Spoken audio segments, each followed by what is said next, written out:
What is going on, my friends? Welcome back to another video. Back in the shop again. We are going to be doing part 2 of the teardown of the 08. If you guys missed the last video, go check out the last one. That kind of goes over part 1 of what's going on with the truck, all the details on the first half of tearing this thing apart to change a bad head gasket. So today's part 2. We're going to jump right into it, and we are just going to get going so we can get this cylinder head off.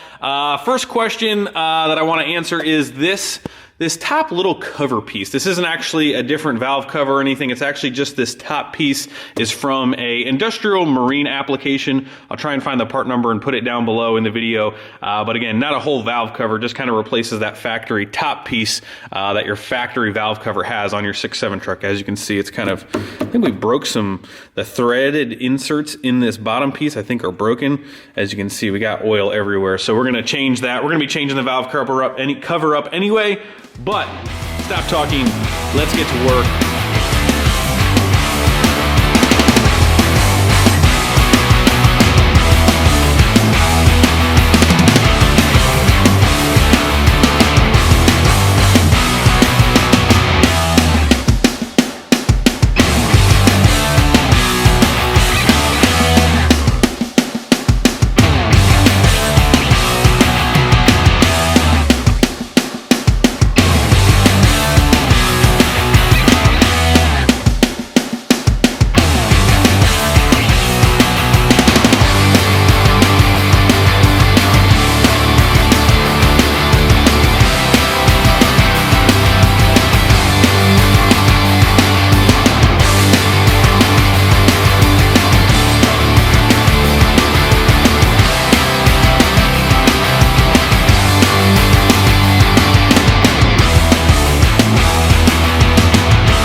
As you can see, we have got the engine hoist here. She's hooked up, she's ready to go, got the chain on the cylinder head, we're ready to pull this thing off. A couple things, as you can see back here, we still have an injector in the cylinder head, which is unfortunately going to stay there as we pull it. Normally, you would try and pull all of your injectors out before you do this, but you can do it with the injectors in it. It's not really a big deal. As you guys can tell, you know, being a Northeast daily driven truck, things get kind of crusty, kind of nasty inside of here. The one connector tube I cannot get out of the cylinder head. So unfortunately, it's gonna have to stay there. The injector's gonna stay in the head. We'll kind of fight it with a little bit more room outside of the engine. Obviously, the injector tip is sticking down inside of the engine a little bit, the cylinder bore. But again, not really a big deal. You just gotta be careful that you don't, slide the engine forward. As long as it comes up and out, the injector tip won't be a problem in the cylinder head.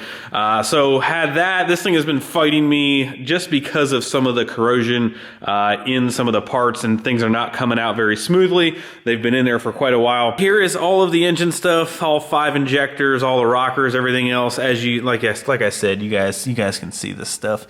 We are going to be going back with probably a whole new fuel system. We're going to send, well, actually, you know what? We're going to get into that, but we're going to be replacing a lot of this stuff. We're not going to be reusing a lot of it. Just a big fan of kind of starting fresh when you have this many miles on this stuff, even though these are actually, again, you know what? To the end, but here's the rest of the stuff. ARP 625 studs that were in this thing before. But yeah, let's go ahead and pull this thing off, and then we'll catch back up and go over all of the other details that I want to go over with you guys.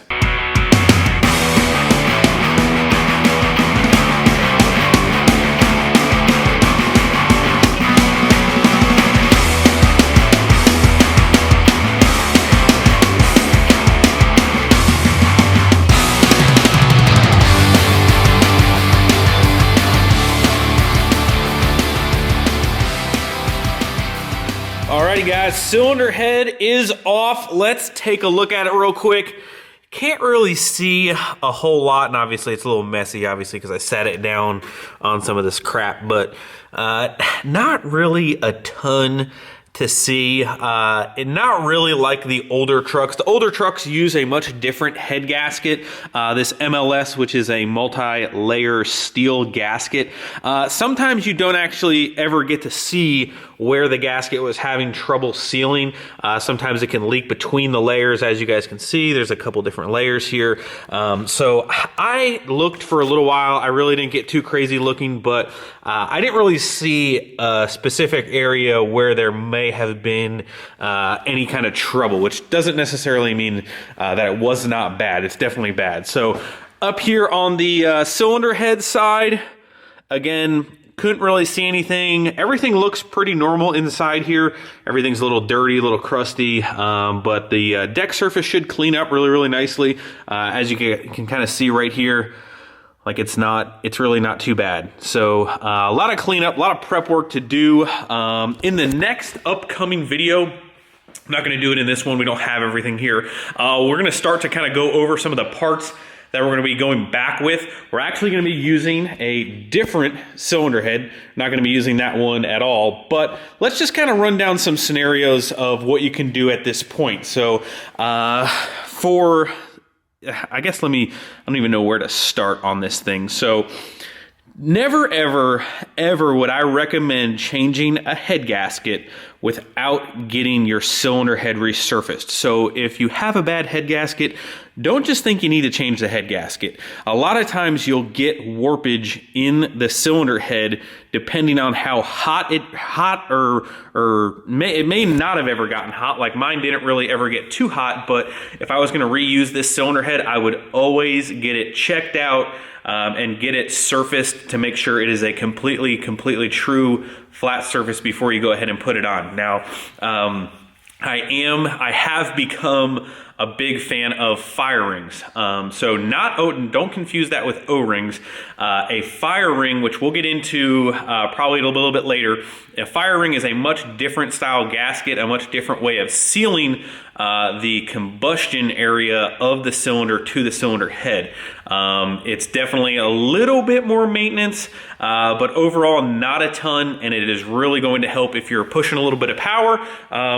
Maybe not so much for just a stock application work truck. You could just go back, resurface it, put a new gasket on that and be good. If you're going to try and make a little bit of power like we are, even the 05's engine is fire ringed. So we're going to fire ring this. And we'll go over all of that a little bit later. We're probably not going to dive into that now. So if you're going to do a head gasket job, because that's really what this series is about. If you're going to do a head gasket job, what I would recommend kind of doing, checking. So on top of that, let's see, what else do we got? You can see up here, stock valve springs, stock push rods. Got the connector tube out of that one cylinder. Really just some nasty corroded northeast crap going on. But anyway, let's go over here, check out the table.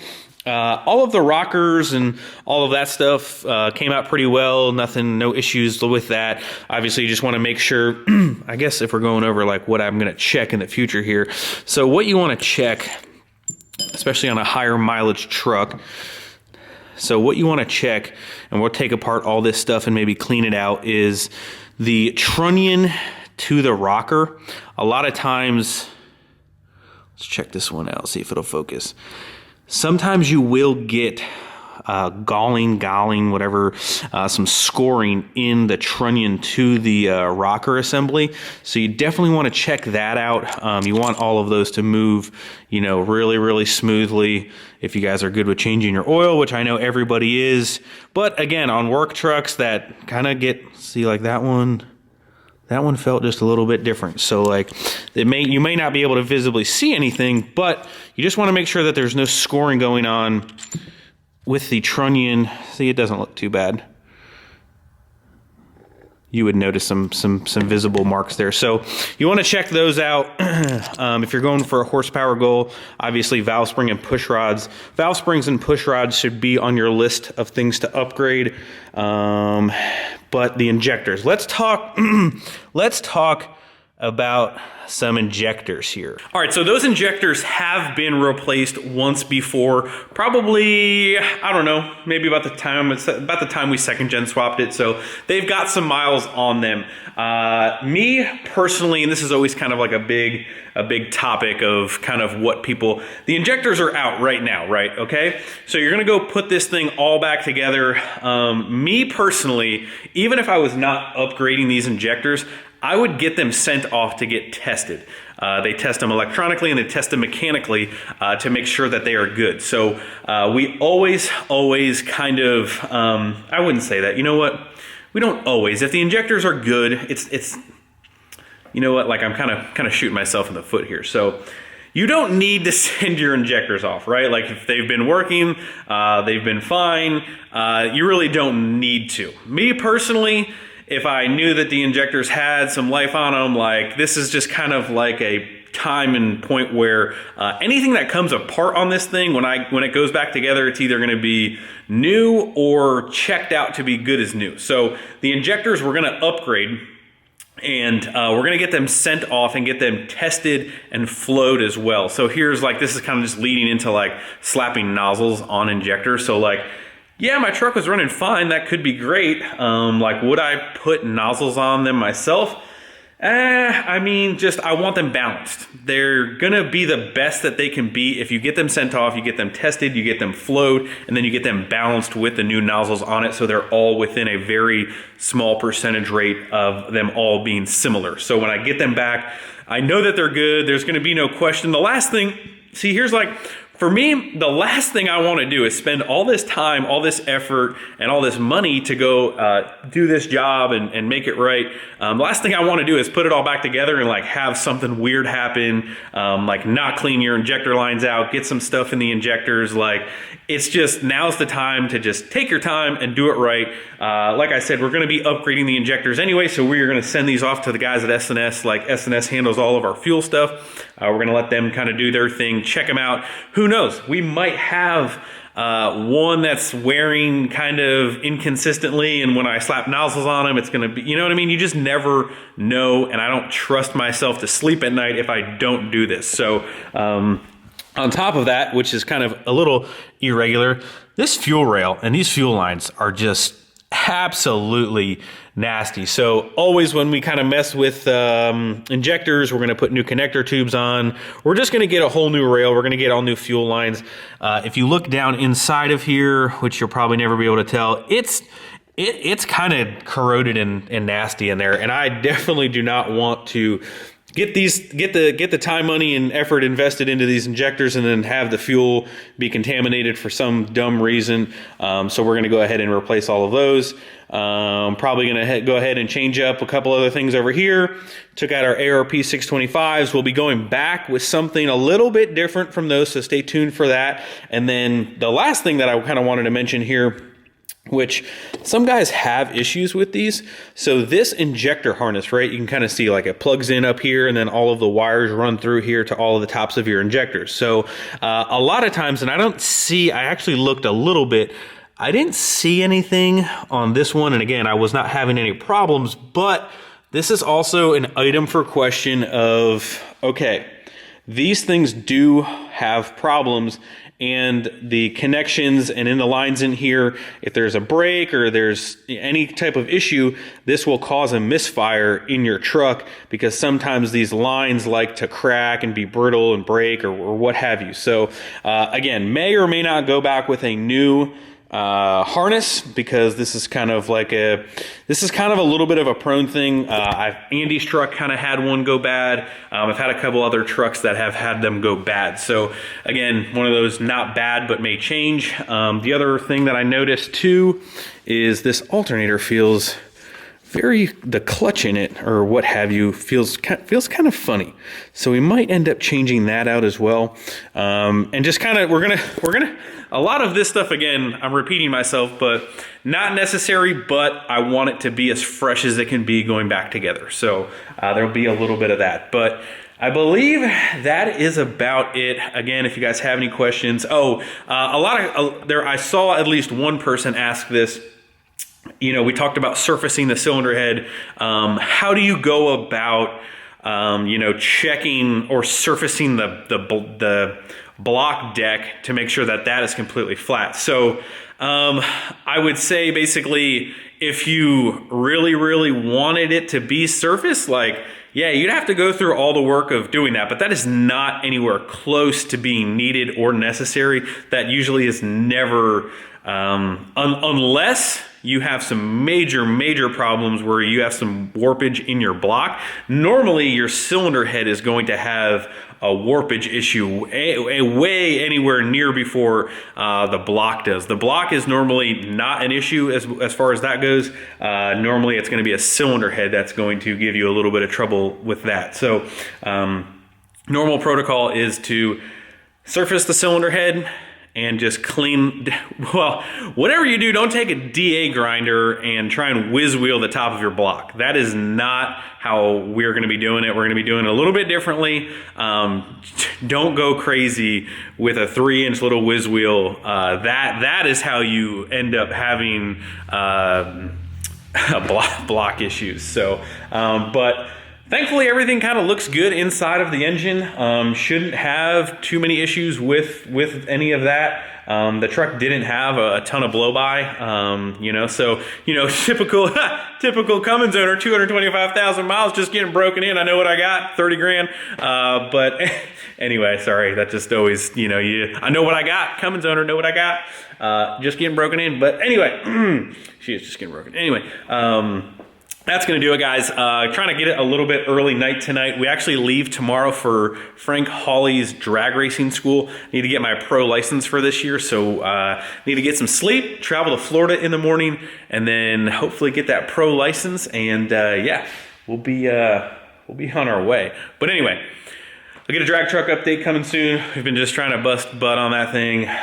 Just trying to utilize my time and never sleep. So anyway, guys, thank you so much for watching. Hit the like button before you leave. Subscribe if you're not already.